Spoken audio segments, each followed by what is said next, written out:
माझ्या महाराष्ट्रातील बांधवांनो, भगिनींनो आणि मातांनो, नमस्कार. जय महाराष्ट्र. आज 14 एप्रिल सकाळीच डॉक्टर बाबासाहेब आंबेडकरांना वंदन केलं. अर्थातच हे घरातल्या घरातच केलं, कारण आपल्याला सर्वांना कल्पना आहे की जी परिस्थिती संपूर्ण जगावरती ओढवलेली आहे, अशा परिस्थितीत सर्व जातपात, धर्म आणि पंथांनी आपले उत्सव, आपले सण हे आवर्ते घेतलेत आणि घरच्या घरीच साजरे तर करता येणं शक्य नाही, पण त्याच्याबद्दल जे जे काय घरच्या घरी करता येणं शक्य आहे ते करतायत. बाबासाहेबांना वंदन करताना मला खास करून भीमसैनिकांना धन्यवाद द्यायचे आहेत. कारण नेहमी 14 एप्रिल म्हणजे डिसेंबर आणि एप्रिल या 2 महिन्यामध्ये एक भीमसागर शिवतीर्थावरती उसळतो. अनेक गावातून, खेड्यापाड्यातून गोरगरीब बाबासाहेबांचे भक्त, आणि केवळ भक्तच नव्हे, भीमसैनिकच नव्हे, तर सर्वच जण तिथे येऊन या महापुरुषाला अभिवादन करतात, एक कृतज्ञता व्यक्त करतात आणि शांतपणाने आपापल्या घरी परत जातात.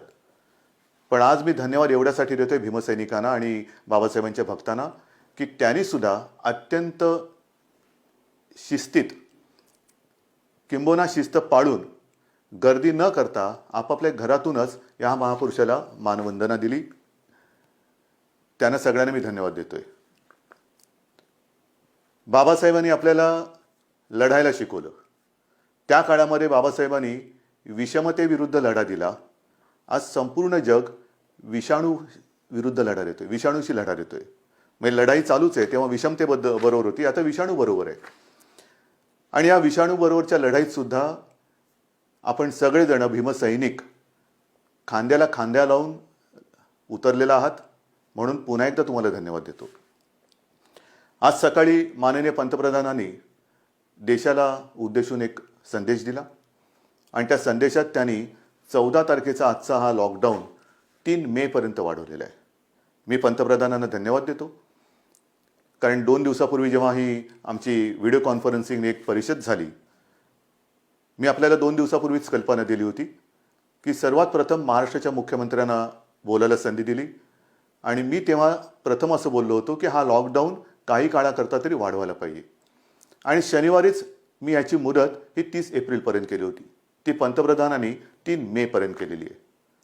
एकूणच काय की परिस्थिती आपल्या नियंत्रणात किती आली असली नसली असं वाटत असलं तरीही हा लढा फार गंभीरतेने घ्यायला पाहिजे, गांभीर्याने घ्यायला पाहिजे, आणि तसं तो आपण घेतलंय. संपूर्ण देशातील मातांनी, भगिनींनी आणि बांधवांनी जो एक अपूर्व असा लढा या विषाणूबरोबर सुरू केलेला आहे, जिद्द, हिम्मत, धैर्य ह्याचे एक अभूतपूर्व दर्शन आपण सगळे घडवत आहात. आणि ह्या हिमतीमुळेच, ह्या एकजुटीमुळेच मला स्वतःला आत्मविश्वास आहे, आणि तो आत्मविश्वास आता तुमच्यातही आलेला आहे की आपण नक्कीच जिंकणार आहोत. आज सकाळी मी तुमच्याशी बोलणार होतो, पण माननीय पंतप्रधानांचं एक आवाहन संपूर्ण देशाला उद्देशून होत असताना मी असा विचार केला की ते संपूर्ण देशात एकदा जाऊ द्या आणि त्याच्यानंतर दिवसभरात मी कधी आपल्याशी बोलू शकतो. मी आज सकाळी बोलताना जी आकडेवारी माझ्याकडे आली होती, कारण आजची आकडेवारी आज रात्री माझ्याकडे येईल. एकूणच महाराष्ट्रामध्ये काय चाललेलं आहे, काही जणांना असा भास होतोय की महाराष्ट्र म्हणजे काहीतरी फार विचित्र चाललंय. काही विचित्र नाही चाललेलं. महाराष्ट्रामध्ये कदाचित सर्व देशामध्ये इतर ठिकाणी झाल्या नसतील एवढ्या चाचण्या या आजपर्यंत महाराष्ट्रात झाल्यात, आणि एकट्या मुंबईमध्येच या 20-22 हजाराच्या वरती झालेल्या आहेत एकट्या मुंबईत, आणि उर्वरित महाराष्ट्रात आणखीन 10-15 हजार झालेत. ही सकाळचा आकडा आहे. याचाच अर्थ असा, मी सातत्याने जे सांगतोय की महाराष्ट्र सरकार हे खंबीर आहे, खंबीरतेने, धैर्याने या संकटाचा मुकाबला करते आहे. जे जे काही करता येणे शक्य असेल ते सर्व आपण करतो आहोत. सकाळचा आकडा जर का बघितला तर साधारणतः एक 2334 म्हणजे 2,2500 ह्या पॉझिटिव्ह केसेस आपल्याकडे आजपर्यंत आढळलेल्या आहेत. ह्या आकड्यांमध्ये ज्यांना क्वारंटाईनमधून आपण परत जाऊ दिलेले ते वेगळे, पण ज्यांना पॉझिटिव्ह होते आणि त्यांना बरं करून घरी पाठवलं. असं साधारणतः आजपर्यंत 230 आहेत. म्हणजे 10% आपण त्यांना पूर्ण उपचार करून घरी पाठवलेले आहे. साधारणतः 32 हे थोडेसे गंभीर आहेत, पण ते सुद्धा स्टेबल आहेत, स्थिर आहेत. पण एक विशेष मी आपल्याला सांगू इच्छितो. आज मी 2 जणांशी बोललो. एक आहे म्हणजे योद्धा कसा असतो, हे जे काही संकट आहे असं कोणी समजू नये की कोणाला ह्याची लागण झाली म्हणजे संपलंच. नाही, संपत बिंपत काही नाहीये. एक हिंमत असली, जिद्द असली तर त्याच्यावर आपण मात करू शकतो. आणि मी 2 जणांशी आज बोललो. एक आहे एक चिमुकला योद्धा तनिष्क मोरे, 6 महिन्याचं बाळ आहे. त्या बाळाच्या आईसोबत मी आज बोललो. 6 महिन्याच्या बाळाने कोरोनाला हरवलेलं आहे. टीव्हीवरती सुद्धा आपण ही बातमी पाहिली असाल. म्हणजे साधं 6 महिन्याचं बाळ ही लढाई जिंकू शकतं, कोरोनावरती मात करू शकतं. आणि हे 6 महिन्याच्या बाळाच्या आईबरोबर बोलल्यानंतर मी एका 83 वर्षाच्या आजीकडे फोन केला. कारण त्या सुद्धा कोरोनाच्या प्रादुर्भावातून बऱ्या होऊन घरी गेलेल्या आहेत. म्हणजे 6 महिने ते 83 वर्ष कोरोनावरती मात करता येते, नव्हे त्यांनी ती करून दाखवलेली आहे. आणि ही लढाई अधिक प्रखरपणे लढण्यासाठी काल मी आणखीन एक गोष्ट केलेली आहे, आपल्या सरकारने आणखीन एक गोष्ट केलेली आहे. ती म्हणजे डॉक्टरांचा एक टास्क फोर्स आपण तयार केलेला आहे. डॉक्टर संजय ओक आपल्याला कल्पना आहे, उदवाडिया जी आहेत त्यांच्यासोबत आणखीन सर्व डॉक्टर व्यवसायातले विविध क्षेत्रातले, म्हणजे कोण हार्ट स्पेशलिस्ट आहे, कोण किडनी विषयक तज्ज्ञ आहे, कोण आणखीन कशातला तज्ज्ञ आहे, अशा या सर्व तज्ज्ञ लोकांची एक टीम ही आपण टास्क फोर्स म्हणून कालपासून त्यांना आपण काम करायला सुरुवात दिलेली आहे. हे काय करणार, मुंबईसह संपूर्ण महाराष्ट्रामध्ये एक साधारणतः गाईडलाईन काय असावी, ट्रीटमेंटची लाईन ऑफ ट्रीटमेंट काय असायला पाहिजे, आपण काय करू शकतो, काय वेगळेपणाने आपण याच्यात वेगळेपणाने आणखीन लोकांना कसं बरू करू शकतो, त्याच्याबद्दल ही संपूर्ण टीम आता आपल्या जी आरोग्य सेवा आहे त्यांना मार्गदर्शन करते आहे. मग याच्यामध्ये डॉक्टर ओकांबरोबर आपले काही खाजगी क्षेत्रातले डॉक्टर्स आहेत, जसं मी उदवाडियाजींचं नाव घेतलं, महापालिकेतले काही डॉक्टर्स आहेत, सरकारी काही डॉक्टर्स आहेत, जे कोणी आपल्या या राज्यामधले तज्ज्ञ आहेत त्या सगळ्यांना आपण त्याच्यात सामावून घेतलेलं आहे. आणि एक सुंदर काम आता ह्या टीमने सुरू केलेलं आहे. काल पहिली बैठक त्यांच्यासोबत माझी झाली. कुठे कुठे काय काय करू शकतो मी आपल्याला कल्पना दिलेली आहे की मुंबईसह संपूर्ण राज्यात कोविड आणि नॉन कोविड अशी एक विभागणी आपण करतोय हॉस्पिटलची, की कोविड झालेले पेशंट कुठे न्यायचे, ज्यांना कोविड नाही आहे पण जे नेहमीचे त्यांचे काही आजार विकार जे काही असतील ते कुठे न्यायचे, त्यांच्यासाठी ही विभागणी करतोय. कोविड हॉस्पिटलमध्ये सर्व म्हणजे मग डायलिसिस असेल, ज्यांना कार्डियक प्रॉब्लेम असेल त्यांच्यासाठी असेल, मधुमेह असेल त्यांच्यासाठी असेल, असे सगळे हे तज्ज्ञ तिकडे त्यांना उपचार करण्यासाठी सिद्ध असतील. ही एक आपण नवीन पाऊल टाकलेलं आहे. म्हणजे एक गोष्टी आपण पावलं पुढे टाकत चाललेलो आहोत, नक्कीच टाकतो आहोत. त्याचबरोबरीने जे मी मागेही बोललो होतो की कोविडचं संकट गेल्यानंतर कोविडपेक्षाही किंबहुना कोविडच्या बरोबरीचं आणखीन एक संकट येऊ शकतं, ते म्हणजे आर्थिक संकट. त्या आर्थिक संकटाचा सामना करायला सुद्धा आजपासून आपली तयारी सुरू केली पाहिजे. मग काय करायचं, त्याच्यासाठी सुद्धा आपण 2 ग्रुप केलेले आहेत. एक माननीय उपमुख्यमंत्री अजितदादांच्या नेतृत्वाखाली एक टीम तयार केलेली, मंत्रिगट तयार केलेला आहे. त्यांचंही काम सुरू झालं. म्हणजे आता लॉकडाऊन हा हळूहळू शिथिल करताना कसा शिथिल करावा, कोणाला परवानगी द्यायची, किती प्रमाणात परवानगी द्यायची, नेमकं आर्थिक धोरण आपलं काय असायला पाहिजे, काय खबरदारी घ्यायला पाहिजे, काय आणखीन उपाययोजना करायला पाहिजे, ह्याचा संपूर्ण अभ्यास ही आपल्या मंत्र्यांची जी एक टीम, म्हणजे माझे सहकारी सगळे आहेत ते आपल्याला मदत करत आहेत.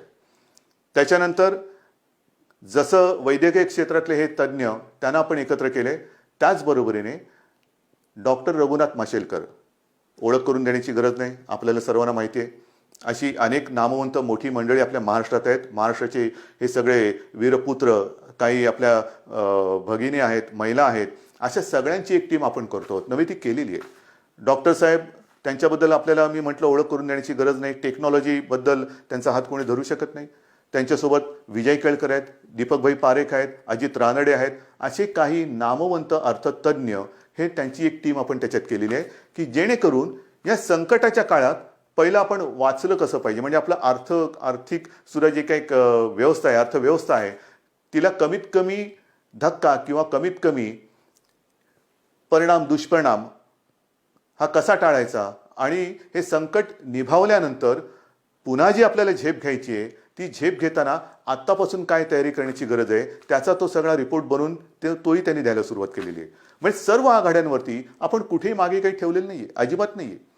कृषी विषयक तर मी मागेही आपल्याला सांगितलेलं आहे की जगभरात दुसरा कसलाही म्हणजे सगळ्याचा तुटवडा जरी असला तरी आपण आपला कृषीप्रधान देश बळीराजा हा आपला एक आत्मा आहे, आपल्या देशाचा आत्मा आहे. बळीराजा हा आत्मा आहे.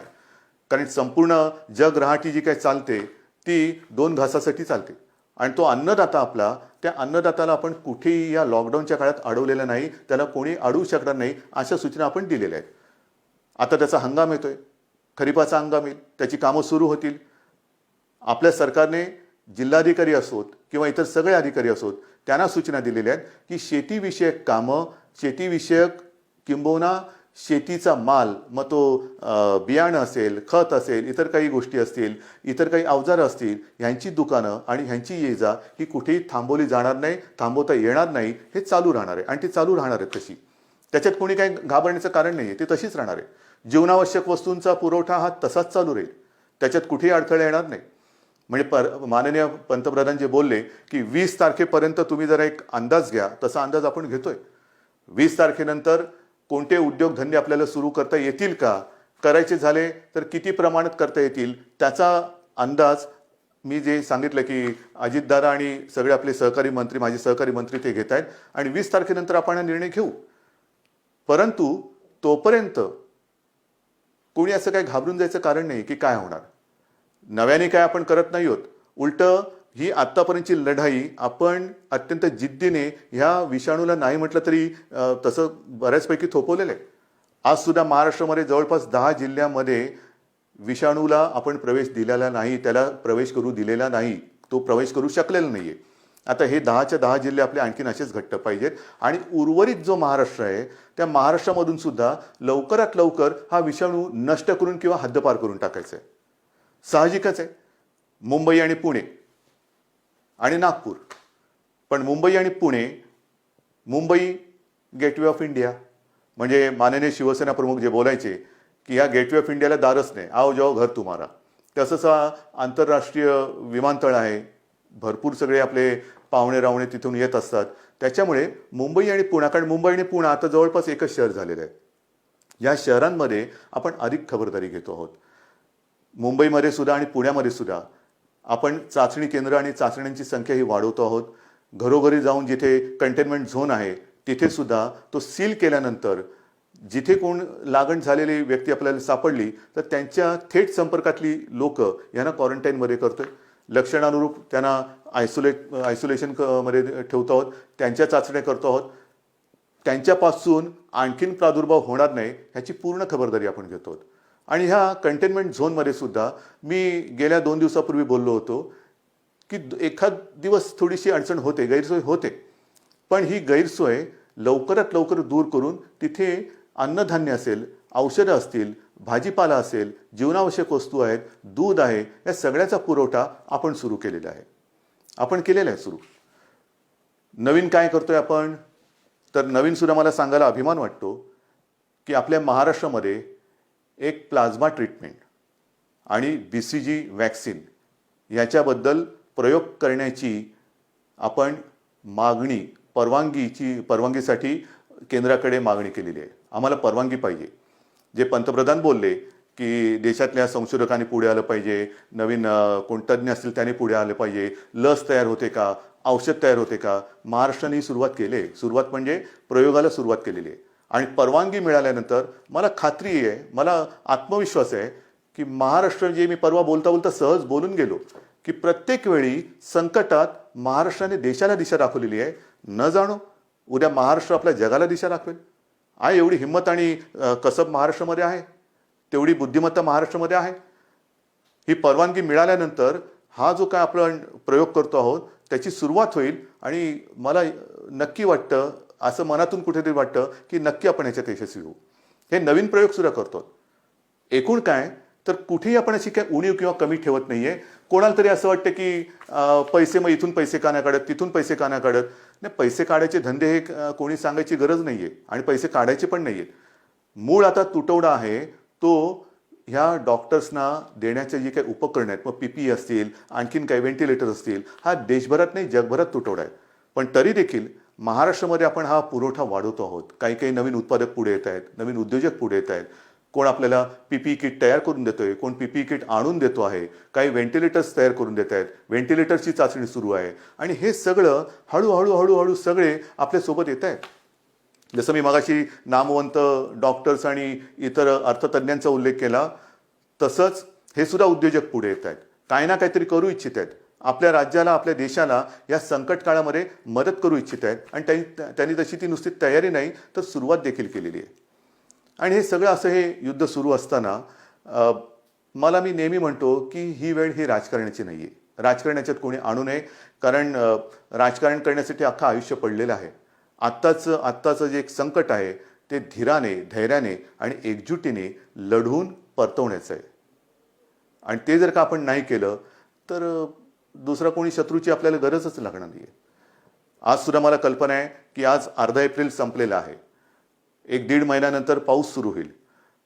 काल परवाकडेच सर्व प्रशासनाला तशा सूचना दिलेल्या आहेत की आपले आदिवासी आणि दुर्गम विभाग आहेत, अतिशय दुर्गम, जिकडे पावसाळ्यामध्ये फार पंचायत होते, येणं जाणं सुद्धा मुश्किल होतं, तिथे त्यांना जीवनावश्यक वस्तूंचा पुरवठा हा त्या काळात करावा लागतो.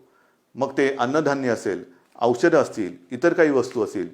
त्यांना सूचना दिल्या आहेत की सगळेजण कोरोना कोरोना कोरोना म्हणजे मी काहीच कोरोना असं नाही आहे. कोरोनासाठी वेगळी यंत्रणा आपली सज्ज आहे, ती लढते आहे. पण ह्या दुर्गम भागामध्ये ज्या काही सोयी सुविधा पोचवण्यासाठी जी तयारी करावी लागते ती आजपासून करावी लागते, त्याची ताबडतोब सुरुवात करा. तिथली कामं थांबता कामा नयेत. तिथे आदिवासी बांधवांना असेल किंवा दुर्गम भागामध्ये असेल, म्हणजे अगदी आपला वाडा जव्हार मोखाडापासून गडचिरोलीपासून मेळघाट असेल, नंदुरबारमधला आणखी कुठला अक्कलकुवासारखा भाग असेल, हे सगळे जे दुर्गम भाग आहेत ते पावसाळ्यात बऱ्याचदा येणं जाणं आणि वाहतूक करणं हे दुरापास्त होतं. तिथे आजपासून ह्या सोयी सुविधांचा पुरवठा जो करतो, नेहमी करतो, त्याची सुरुवात करा. त्याची सुरुवात झालेली आहे. अशा या सगळ्या गोष्टी सुरू आहेत.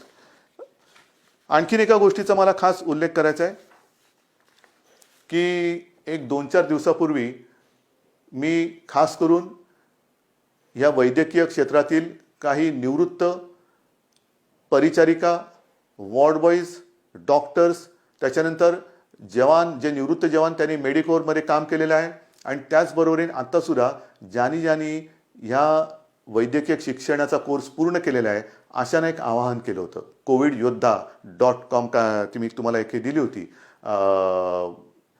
साईट दिली होती आणि त्याच्यावर मी सांगितलं होतं की ज्यांची इच्छा आणि तयारी आणि ज्यांच्यात हिंमत आहे त्यांनी त्याच्यावरती संपर्क करावा. तुमची आम्हाला गरज आहे, महाराष्ट्राला तुमची गरज आहे. आणि मला सांगायला अभिमान आहे, आज सकाळपर्यंत जवळपास 21,000 जणांनी त्याच्यावरती आपली तयारी दर्शवलेली आहे. 21,000. आता त्याची छाननी सुरू आहे. कोण कुठल्या विभागातले आहेत, मुंबईतले कोण आहेत, पुण्यातले कोण आहेत, संभाजीनगरचे कोण आहेत, इतर जिल्ह्यातले कोण आहेत, ती छाननी सुरू आहे. डॉक्टर्स कोण आहेत, परिचारिका कोण आहेत, वॉर्ड बॉईज कोण आहेत आहे. म्हणजे ही आता एकजुटीची आणि लढण्याची भावना ही आपल्यात आता आलेली आहे, नक्कीच आलेली आहे. अन्नधान्याच्या बाबतीत सुद्धा धान्याचा पुरवठा हा सगळीकडे आपण करतो आहोत. वाहतुकीबद्दल ड्रायव्हर्स आणि लोडर यांच्या मनामध्ये थोडीशी भीती आहे, ती सुद्धा आपण काढतो आहोत. धान्याचा पुरवठा सगळीकडे होतोय. रेशनवरती सुद्धा जे धान्य आहे, जवळपास 1.25 कोटी कुटुंबियांनी आपलं धान्य नेलेलं आहे. त्यांनी त्या रेशनच्या दुकानातून धान्य नेलेलं आहे. अगदी अन्न सुरक्षा योजनेतील जी केंद्राची योजना आहे तांदूळ वाटप, त्याच्याबद्दल सुद्धा तो तांदूळ आता आलेला आहे आणि त्याचं वाटपही सुरू झालेलं आहे. आपण तांदळाबरोबर डाळीची सुद्धा मागणी करतो आहोत आणि मला खात्री आहे की येत्या काही दिवसात ती सुद्धा आपली मागणी मान्य होईल. म्हणजे तांदूळ तर देतोच आहोत, पण त्याच्याबरोबर डाळ सुद्धा द्यायला सुरुवात करू. कारण केंद्र आणि राज्य चांगला हातात हात घालून आता चाललेलं आहे. त्याच्यात कुठेही काही तशी काही उणीव नाही आहे, उणीव त्याच्यामध्ये काय राहिलेली नाही आहे. एकूणच मुंबईमध्ये असेल, इतर ठिकाणी असेल, जसं शिवभोजन, या शिवभोजनची व्याप्ती आपण आता 80,000 ताटांपर्यंत नेलेली आहे. 80,000 अजूनही जेवढी लागेल त्याच्यात कुठेही आपण कमी करणार नाही. 80,000 रोजची जेवणं ही आपण ताटं ही वाढवलेली आहेत. ही एवढी मोठी संख्या आपण नेलेली आहे. म्हणजे तुम्हाला कल्पना असेल, 5, 10, 15,000 पासून आता 80,000 पर्यंत नेले. मी सांगितलेले जेवढी नेता येईल तेवढी न्या, जेवढी आवश्यकता असेल तेवढी वाढवा. जवळपास 5.5-6 लाख अन्य राज्यातले मजूर, त्यांना आपण सकाळची न्याहारी आणि 2 वेळचं जेवण हे रोजचं देत आहोत. त्यांच्यासोबत डॉक्टर ठेवलेले आहेत, त्यांच्यासोबत इतरही काही सोयीसुविधांसाठी ठेवलेले आहे. पण होतंय असं की त्यांची सगळी खबरदारी घेतल्यानंतर सुद्धा ही लोक थोडीशी परेशान आहेत. मैं तो कहता हूं क्यों परेशान हो रहे? आप अन्य राज्यों से यहाँ आए हुए हैं, रहो यहाँ, हमारे साथ रहो. एक संकट है, चुनौती है, चुनौती का सामना हम सारे मिलकर करेंगे. आप क्यों डरते हो? कोई घर जाने की आवश्यकता नहीं. और हमें कोई खुशी नहीं हो रही कि आपको घर में लॉक करके रखे. किसी को खुशी नहीं, किसी को इसमें आनंद नहीं हो रहा है. आप आए हो, हमारे राज्य में हो, हम आपकी पूरी आपका ख्याल रख रहे हो, तो आप चिंता करने की कोई आवश्यकता नाही. आज जे घडलं बांद्रा स्टेशनच्या इकडे, सगळीकडे त्याची एक बातमी आहे घडलं. ह्याचं कारण असं, त्यांना असं वाटलं की 14 तारखेनंतर ट्रेन सुरू होतील आणि ट्रेन सुरू झाल्यानंतर आपल्याला घरी जाता येईल. असं काही नाही की त्यांना आपण काही देत नाही आहोत, आणि सगळं त्यांना व्यवस्थित देतो आहोत. उलटं जर कुठे काय आणखीन कमी पडत असेल तर तेही आपण करतो आहोत. पण कोणीतरी एक आपलं पिल्लू सोडलं असेल कदाचित कि आजपासून परराज्यातल्या ट्रेन शुरू होता है. त्याही बद्दल मैं केंद्र से बात कर रहा हूं, मेरी केंद्र सरकार से बात चल रही है. और कोई नहीं चाहता कि आप आपके मर्जी के खिलाफ कहीं ऐसे लॉकअप में पड़े हो. लॉकडाउन मतलब लॉकअप नहीं है, ये अपना ही देश है. और आप जैसे आप घर जाना चाहते हो, आप मेरे राज्य में हो, महाराष्ट्र में हो, आप सुरक्षित हो, आपको कोई चिंता करने की आवश्यकता नहीं है. और जिस दिन लॉकडाउन खुलेगा तो मैं ही नहीं, पूरे केंद्र सरकार भी आपकी व्यवस्था करेगी. तो अब समय है चुनौती का सामना करने का. मुकाबला करने के लिए कोई हिंदुस्तानी पीछे नहीं हटता. आप हिंदुस्तानी हो, कोई डरने की बात नहीं है. महाराष्ट्र पूर्ण तुमची काळजी घेत आहे.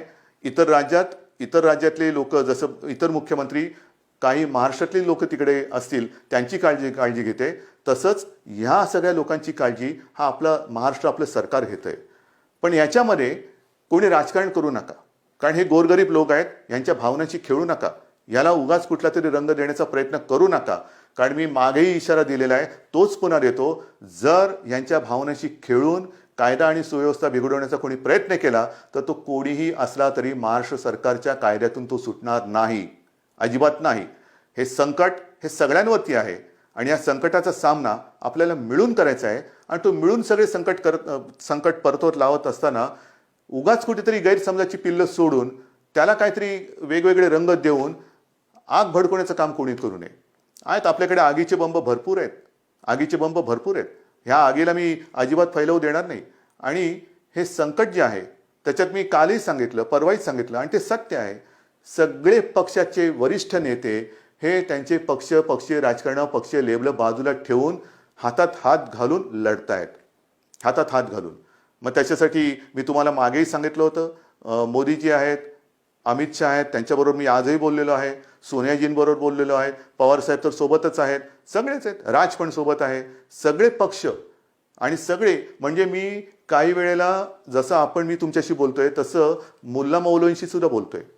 कारण मालेगावमध्ये थोडीशी एक असं वाटलं की मोठं काही प्रमाणात पसरते. मी त्यांच्याशी सुद्धा बोलतोय, त्यांना सुद्धा बोलणार आहे. त्यांना सुद्धा तिथल्या मौला मौलवीने सांगतोय की गलतफहमी का शिकार ना बने. जो भी सरकार कर रही है आपके हित के लिए कर रही है, कृपा कर सहयोग दीजिए, एक सहकार्य करा. कारण हा जो व्हायरस आहे तो जात पात धर्म पक्ष बघत नाही, तो कोणालाही ग्रासून टाकतो. आणि त्याचा मुकाबला हा आपल्याला एकत्रित येऊन जसा आजपर्यंत आपण करत आलेलो आहे तसाच करावा लागेल. आणि मला खात्री आहे तसाच तो करून जेवढं लवकरात लवकर हे संकट परतू तेवढं लवकरात लवकर हा लॉकडाऊन निघेल. नक्कीच ही सारी गोष्ट आहे, त्यातनं आपण सगळे मोकळे होऊ. ही जी काय हा साखळ दंडाचा एक वेढा आहे या संकटाचा, तो तोडण्यासाठी आपली एकजूट आणि आपली साखळी ही घट्ट पाहिजे. आणि ह्या एकजुटीच्या जोरावरच, म्हणजे मी सहज सांगतो की मग आम्ही काय करायचं, काय नाही, एक आत्मविश्वास असा पाहिजे, अरे हे काय, हे युद्ध आम्ही आरामात जिंकू. तुम्ही युद्ध आणि आरामात, अरे घरी राहून शांत राहा, आरामात जिंकू, काही करण्याची गरज नाहीये. आणि नुसतं जिंकू नाही, जिंकणारच, नक्कीच जिंकणार. आणि त्याच्यासाठी पुन्हा एकदा आजपर्यंत जसं आपण सहकार्य केलं तसंच ते याही पुढे कराल अशी आशा व्यक्त करतो. जय हिंद, जय महाराष्ट्र.